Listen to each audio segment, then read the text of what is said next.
Hey, it's ynathemoodreader and welcome back to my channel. For today's video, I am going to share with you my July reads. And if you don't know yet, July is the month where I started posting here on BookTube. The channel was actually born in the 1st of July, and we're starting this with a TBR video and starting with 0 subscribers, a fully new YouTube account, and now we're about 700 here in my little bookish family. So I'm very happy to have you all. Thank you so much for your support. And today we're going to discuss how I spectacularly failed on committing to my July TBR.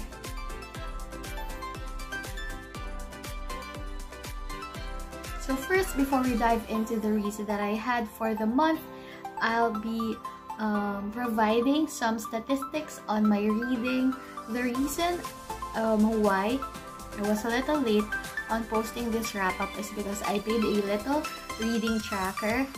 And of course, I had to start from my January reads, and that took a little long for me to do.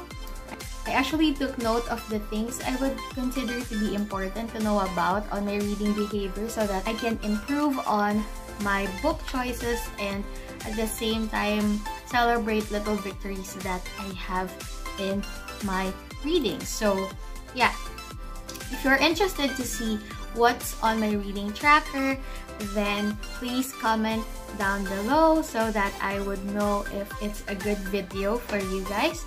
And yeah, so all in all, I was able to read 14 books for July, and as you might probably know, 6 of those books were for the reading rush, and the other books were chosen by my dog Munchie, and also some random stuff that I threw in.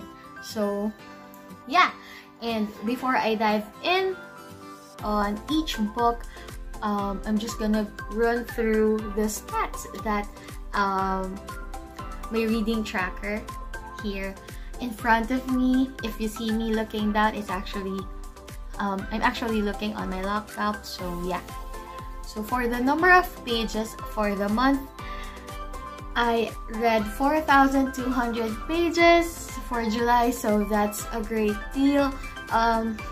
I don't know yet how it compares to my other reading month, so yeah, I think I'll be doing that reading tracker video as well and check up on my 2020 statistics so far. Now for the other reading statistics, I was able to read 2 3-star books and 7 4-star books and 5 5-star books. Of course, I would just like to make it clear to you guys that the ratings I have posted here are not final. I still have to organize my thoughts and write my reviews on most of these titles, and once I most of the time when I do my reviews, I rethink the ratings that I give, because the ratings that I initially post are very subjective and emotional, meaning what I was feeling at that moment. So yeah, and in terms of the year published, I have read 8 books that are published in 2020, and the remaining 6 other books are backlist titles. In terms of the format, I read 4 audiobooks this month, 5 ebooks this month, 2 hardcovers, and 3 paperbacks, which I think is a very good division on different types of reading material, which makes sure that I don't get overwhelmed, and I also get to maximize my reading. Like I said, I'm highly dependent on audiobooks in order for me to read more, because I tend to listen to audiobooks whenever I do household errands or when I'm playing some random mobile games on my phone. So yeah, now in terms of age bracket, I read 11 YA books and 3 adult books. And in terms of genre, I read 5 contemporaries, 1 fantasy, and then one mystery thriller, and then the rest are romance. Like I said, I am a romance reader. Like that's what, aside from being a mood reader, that's what you can categorize me as. And if you are a Filipino romance reader, please do hit me up. Let's be friends, because I don't normally see people loving romance here in the blogging community. So yeah, and in terms of reading a part of a series or a standalone, I have read 4 books that are a part of a series, and the rest are standalones. And now, in terms of author ethnicity, this is where I'm a little disappointed, because I've read 2 books by Asians, and these Asians are Filipinos. I read 1 book by a Black author, and then the rest of the reads were written by white authors. So I'm working on that, and yeah. So in terms of whether the author was new to me, authors were new to me except for 3, so 11 new authors. But of course, that's normal, if you probably been checking out my reading and my reviews, you probably know that I was absent in the bookish community for like 5 years, and I have just started reading again last 2018, and there's so many more authors that I have yet to discover. So yeah, and in terms of writing reviews, I have just reviewed 3 of these. So I'm actually rushing on going back to the titles I have not reviewed, and I think that started in April. So I'm April, May, June, July, August. I'm 5 months behind on reviewing books, but we are working on that. Okay, so we're gonna go through each of the books, and I promise I'll try to be quicker this time, because I tend to speak so slow, or I tend to organize my thoughts. Anyway, Manji wants to say hi to all of you guys, and she sends her love and cuddles to everyone who is always sending her love in the comments. So hi to all of you guys who show so much love to our dear little Munchie here. Anyway, so the first book that we're going to talk about is a 3-star read. It's The Impossible Knife of Memory by Laurie Haas Anderson, and it was a pick from my Dog Picks My TBR video. And The Impossible Knife of Memory talks about PTSD as its main theme. So we have our main character Haley and her dad Andy, who was working in the military, and of course there's so much that he has been through, and so many bad things that he has seen, and he has been struggling with it. And then Haley and her dad moved back to their old hometown, and as Haley adjusts in her new life, her dad does so as well, and it's about this father-daughter relationship and how she deals with her dad dealing with his own trauma. And then there's also a romance squeezed inside the book, and I cannot speak for its representation on PTSD because I don't know much about it, but in a way it's a little too telling and not showing for me. But the author does write good banter. Her writing style is very easy to read and understand, and the romance part of this book is quite cute. The male lead is quite written quite nicely, but again there's this little disconnect with the main theme and that. But I know many people rave about this book, because of, I think they love the romance, and again the PTSD representation, but I don't know how accurately it was portrayed. And then the reason why I rated this 3 stars because I don't really like the main character. She has this little I'm better than everyone else persona, and she classifies people into like zombies and something. I already forgot about it, but yeah, there was this factor for me of not liking the main character of the story, and I was really looking for that moment when I would cry or feel the pain, especially since this book discusses something that's harsh and real and serious, and many people all over the world are going through. But yeah, it was just an okay read for me, and I'm still curious about reading the author's other works because a friend of mine, a really close friend of mine, wants me to read Winter Girls by this author and Speak as well. So yeah, the second book that I have rated 3 stars is a short audio that's a Scribd original. They are trying to make this original audiobooks for their subscribers, and it's Town and Country by Jess Walter. It's a really short one, like a few hours max, or I can't remember its exact length, but I remember reading it, listening to it while I was cooking, and it was over within that day. So yeah, it's about a gay man and his father who moved back with him after cheating on his new wife, who is, you know, not the main character's mom. And it's like reintroducing a relationship with your dad, and his dad is already suffering with mental concerns, like he tends to forget things now, and he forgets that his son is gay.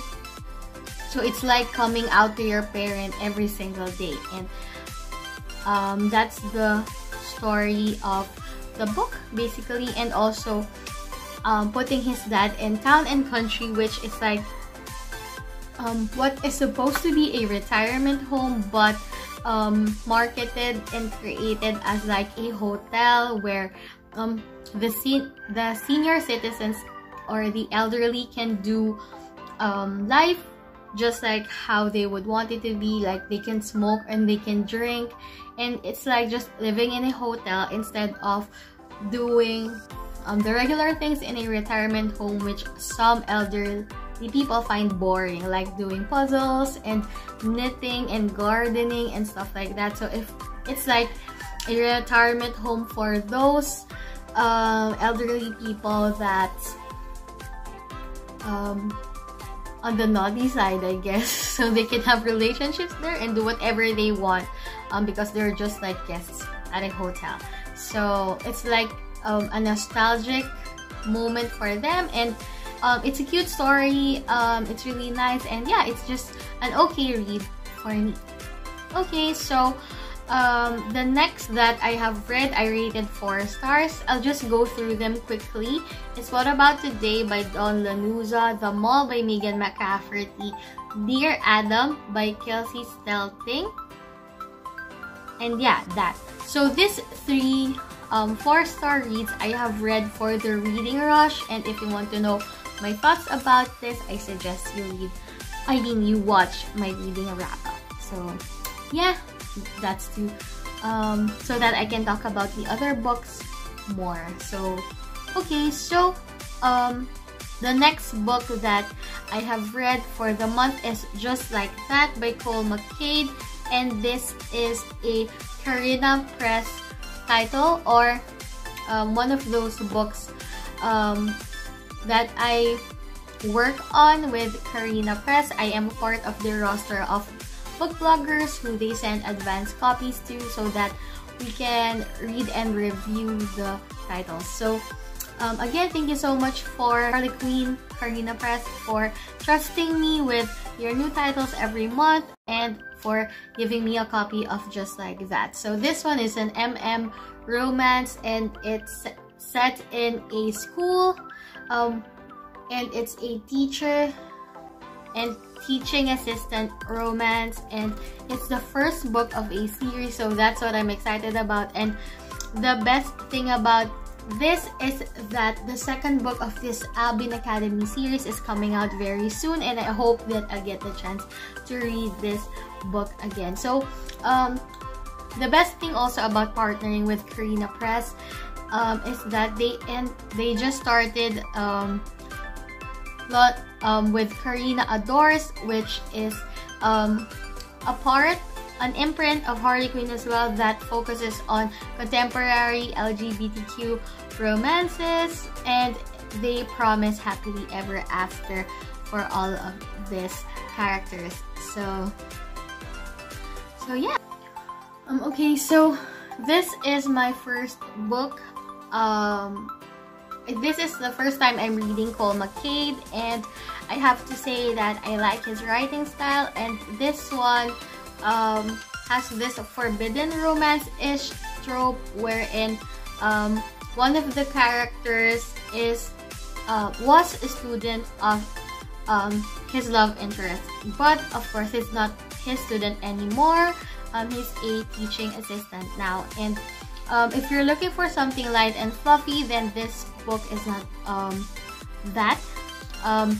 This book is slow building and it's kind of heavy. There are lots of mental health themes like anxiety, depression, and some talk about suicide. So yeah, so that's a trigger warning for everyone there. Also, yeah, so just be careful on reading this one if you have triggers on that.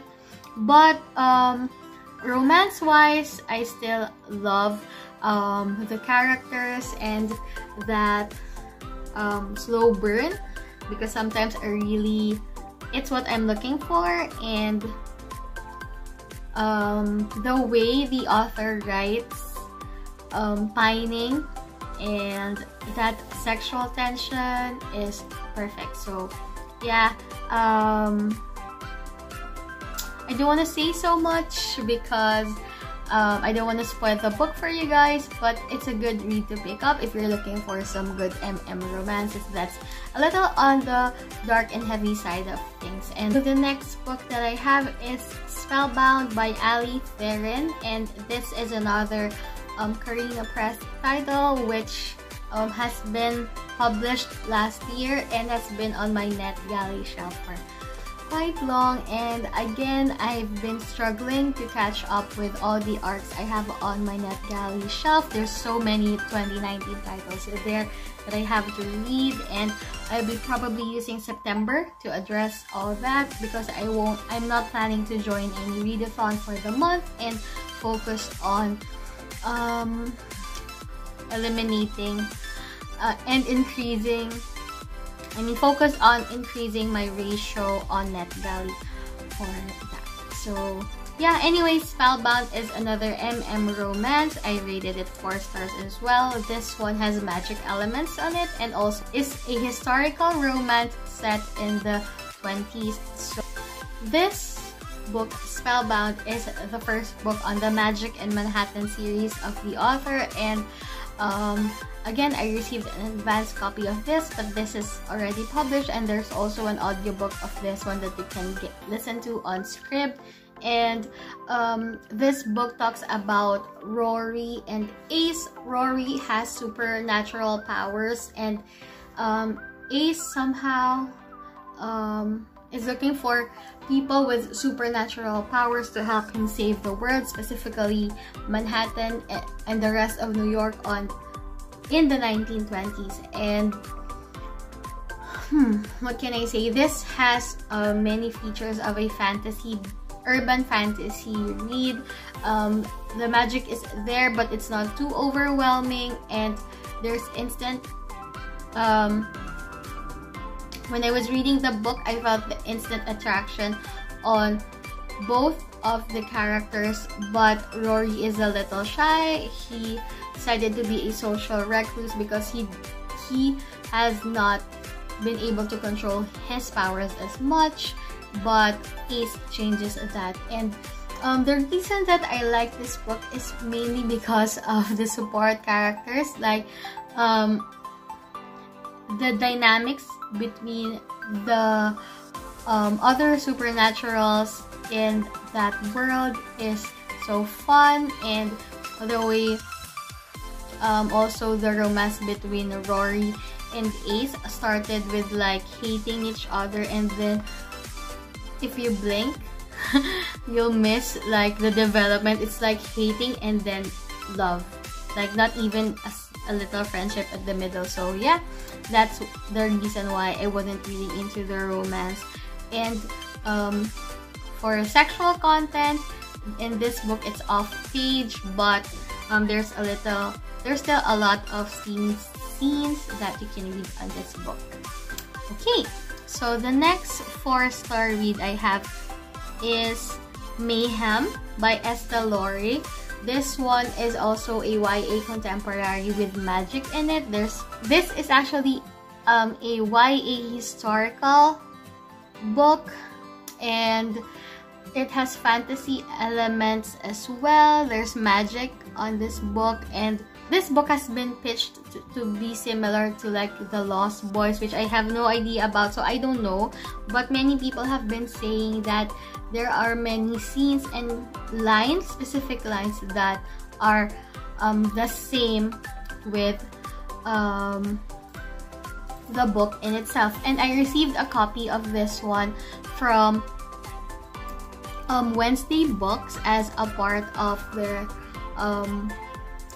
blog tour program with, blog tour partnership, I think, with book bloggers. So yeah, I have read this one, and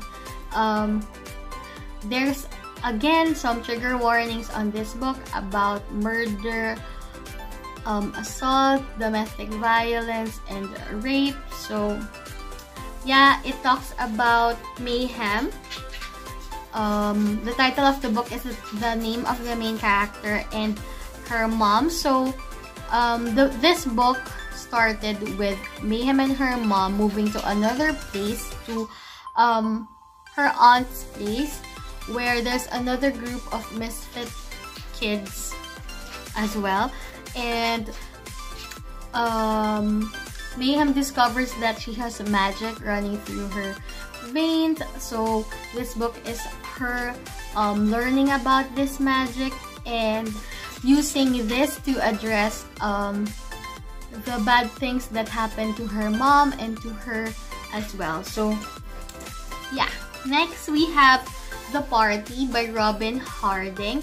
I just picked this up as a random audiobook from Scrib, and I chose this because I was looking for a domestic thriller, and this one is definitely that. So it talks about a family, and an event happened in their house. So basically the daughter celebrating her birthday party, and there's gonna be a sleepover at their house, and something bad happens wherein one of the guests run into an accident, and chaos ensues after that. So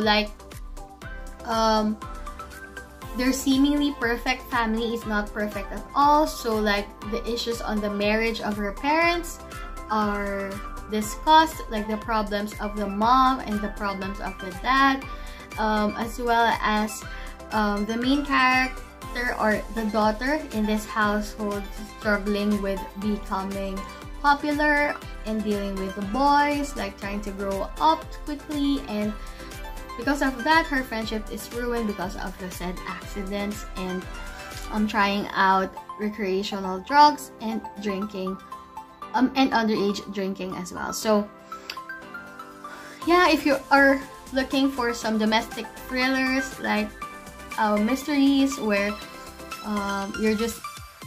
it's just like watching a soap opera or like a movie, then yeah, this book is a good one. And I loved the audiobook of this one because the narrators did a great job, and it really felt like I was watching a film without looking at the screen. So yeah, this is a great one. Now we're going to discuss my 5-star reads, and the first one is Vanessa Yu's Magical Paris Tea Shop. The second one is Dumpling by Julie Murphy. The third one is The 57 Bus. And these 3 books were read as a part of the reading rush. And again, I talked about and I rehashed everything that I loved about this book. So I suggest if you want to know my thoughts about them, then please do check out my reading rush wrap up video. But anyway, I'll talk about the 2 5-star reads that I picked. And these 2 5-star reads were chosen by Munchie, again in my Dog Picks My TBR video. And the first one is 4321 by Courtney C. Stevens. And this one is a story about the survivors of a bombing in New York in a bus. And reading through this one, again, let me just share. I don't know why, but I love reading YA mystery thrillers, and this one is somewhat like that because it was seeing the minds of these 4 teens and how their decisions and actions on that particular day led to a bombing, and bombing has done to change who they are at the moment. So there are themes of infidelity in this read, like emotional infidelity. There's also abuse in a relationship, toxic relationship, of course, thoughts of suicide, their survivor's guilt, and it shows how these 4 characters reacted to the bombing differently, how it was a saving grace for one of them, and how it ruined the lives of the others. So yeah, this book is very packed with emotions, and you'll see the different ways that people accept grief and all of that. Of course, there's a romance here in this book, and there's also this side character that was not originally part of the 4 survivors but joins for the ride in the book's adventure as the 4 survivors visit the memorial of the event in New York. So it's like going back to the scene of the crime a year after. And yeah, so there's so many things that I loved about this book. I'll try to organize this in a way where my thoughts are coherent, at least, because you know I'm not really the best one at talking, and I don't even know why I'm on YouTube when my thoughts are always rambled and a mess. But this book is a really good one. I got this on sale way back, and it was really worth the purchase. I love the story so much, and I hope that if you're looking for a YA contemporary with hints of mystery as well, so I hope you. So lastly, I read On the Come Up by Angie Thomas. On the Come Up talks about Brie, who is dreaming to become one of the best rappers of all time, and she is the daughter of one of rap's legends, like an underground rap superstar who unfortunately was gone too soon. And she also has this desire to fill in her father's big footsteps, but at the same time she is also dealing, of course, with problems with her family because of poverty, her mom losing her job, and the threat of them being homeless eventually. And yeah, so there's so much to talk about in this book. There are many themes discussed by Angie Thomas. There's the drugs, there's the police, there's black oppression, and there's family, there's parent-child relationships, sibling relationships, friends, a possible romance, and it's like just showing what it's really like to be a young adult when you're starting to mature, but at the same time you feel like a kid inside who's needing comfort and advice and guidance. Like for Bree, she is trying to reach popularity. She knows she is good and talented, but she is wondering where to get the jump start that she needs to start a career. Her mom is a recovered drug addict, and of course, you're not ever really fully recovered. You're gonna have to fight through it day by day. For some reason, of course, we cannot force her to remove the resentment she has for being left behind by her mom and being raised by her grandparents. And then there's this tension between her mom and her grandmom on who can take care of her and her brother better. And of course, when you're a young adult, you also encounter the beauty of first love. And though it's not really the main theme of the book, there's also some scenes and some parts where Bree also explores her womanhood, her femininity. On the Come Up also talks about anger. There's a huge part of this book that is a little dark and heavy, but again, for someone who has not experienced that, it's like a wake-up call on using your platform, your voice, even if you have a very short reach, to support oppressed and marginalized voices, not just in the book community but in the world as a whole. And yeah, and Bree explores that by using her words in her songs. And sometimes when you're angry, you get carried away with the words that you use, and that was shown in one of Bree's songs where she talked about she had a different way to respond to the bad things that happened to her, and how authorities in school and in the community reacted to her or sees her or judged her. And these words,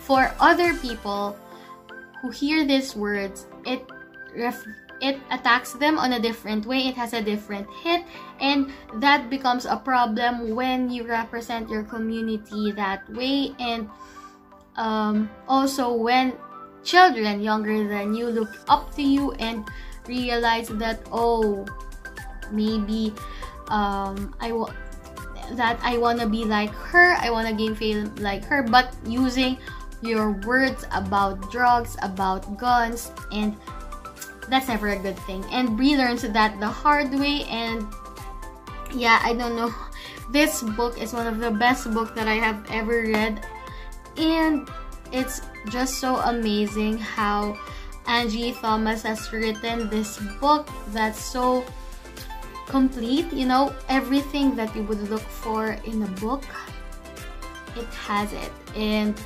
I was reading it while listening to the audiobook of this one, and I'm like, on the come up. Yeah, you know, it's gonna get stuck in your brain. So like the dynamic of this book, the pacing is perfect, the characters are perfect, the lessons that you get from it are perfect. And I don't know, I just wish that this becomes a required reading material for young adults all over the world, not just in the US, maybe even here in the Philippines, because this book teaches so much and it discusses very mature themes without overwhelming you. It shows you the dark side of life, the reality that people face, so that you can get this as a learning experience and you don't have to go through this yourself. And yeah, so this book, I can say, charmed the hell out of me with the banter and the dialogue and the happy parts of it.